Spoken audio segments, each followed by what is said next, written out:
All right, guys, there are many music theory concepts that will break your brain and get you outside of the matrix. So this is one that will really amplify your music and your chord progressions.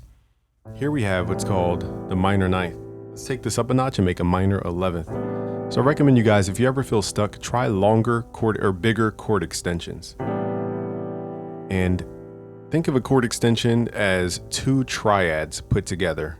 Because this is an 11th chord, we're playing 6 notes. This is really 2 chords, A minor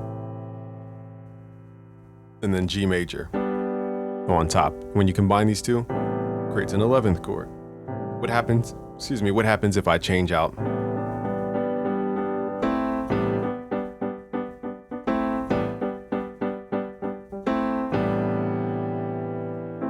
What happens if I make that triad on the right, A minor, which is matching the root note? So all we're really doing is changing the triad balance.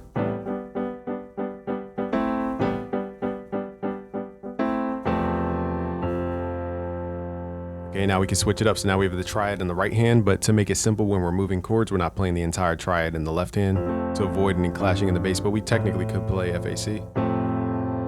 Makes it sound a little cheesy though. So let's just use the root and the 5th in the bass.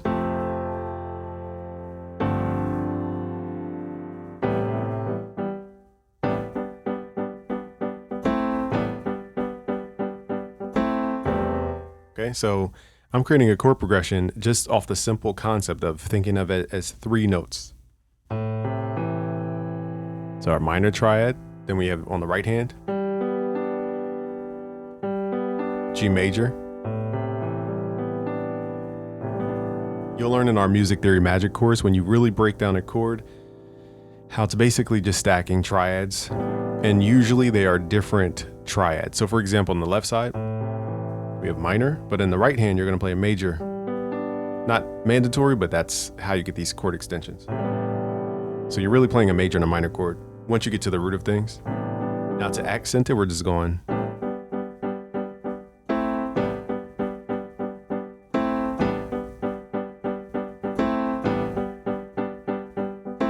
And we're slowing it down to simple triad. Now, to keep the same theme, we're taking the left notes and going up to the next notes in the scale. We're not changing the top triad though. And it creates a nice suspended chord. But we're leading back to A minor 11. A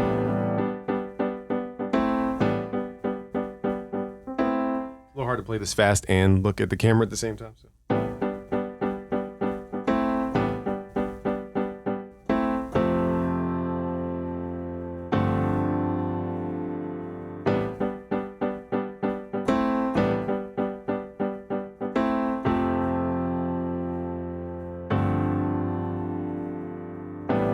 See how these simple concepts can make these really big chords.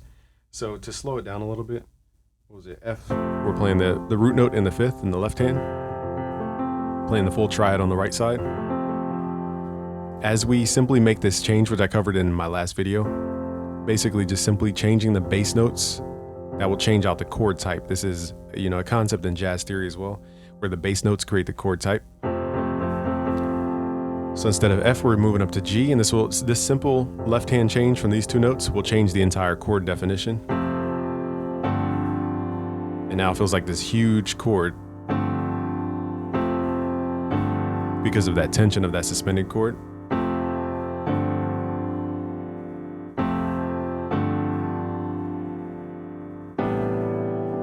And it's going to sound nice and wide because of this 11th chord. So just try this with your 11th chords. Minor 11th is usually what I use. I've rarely ever used major 11ths. I don't ever think I've used that once. So try minor 11ths.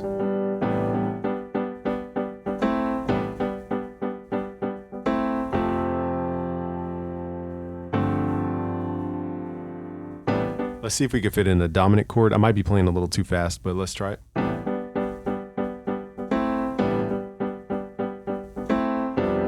See, I already was thinking too much.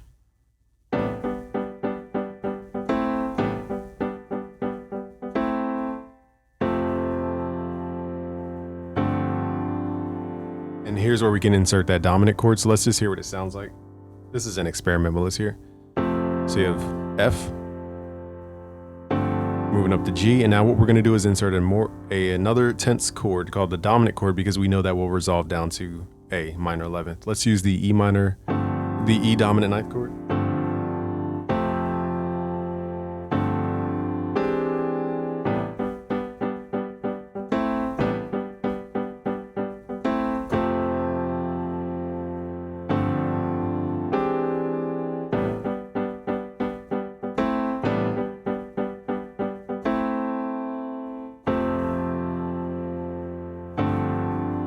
Let's do the normal dominant chord just to see what it sounds like.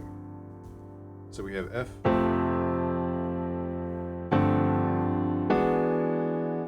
That one just doesn't have the vibe for this song. This is why I said dominant chords are usually hit or miss depending on the context. For this chord progression, the normal voicing of the dominant ninth, starting from E, just didn't have the right ingredients, at least this voicing of it, to fit this progression, but it doesn't mean it's a bad sounding chord because I proved myself wrong in one of our last videos. So let's combine these concepts that I've been teaching you guys. 11th chord, usually minor 11th.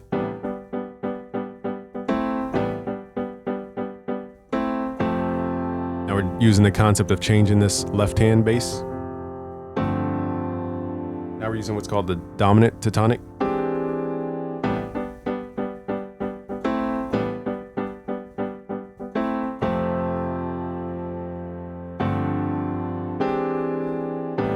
It's like I'm showing you guys the keys, but you guys got to understand the music theory is in small chunks. A lot of people are trying to learn this massive thing. Music theory is really in little bite-sized chunks, and you combine the bite-sized chunks. Just to give a recap, I've been teaching this stuff in our last 3 videos.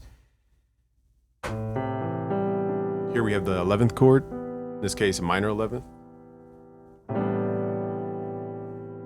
My pedal's moving around. Okay, we have the minor 11th.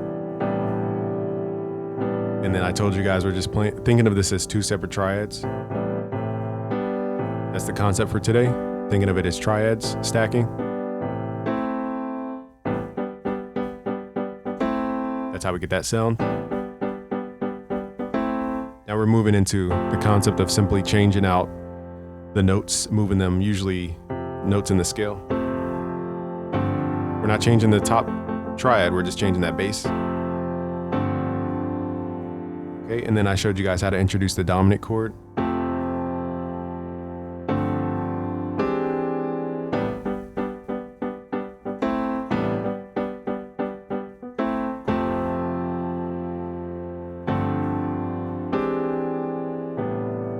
Boom, combine all that and that's how you get that sound. So if you guys want to learn more about music theory, you want to master music theory and become a pro, go to busyworksbeats.com/music theory. I'll give you a chord code chart for free and I'll guide you through different concepts of music theory.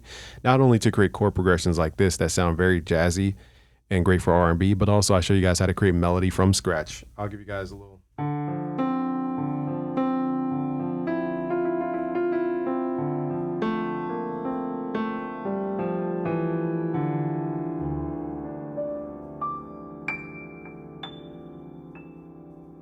Okay, so I'll show you guys how to do stuff like that. What we really just played is a minor 9th chord. Now, most people want to skip over chords because they think it's just for chord progressions. You can break chords down into melody too. So I want you guys to go to busyworksbeats.com/music theory to start your journey, and I'll teach you guys how to master music theory. Peace out, guys. Subscribe if you're new, share with a friend. Peace.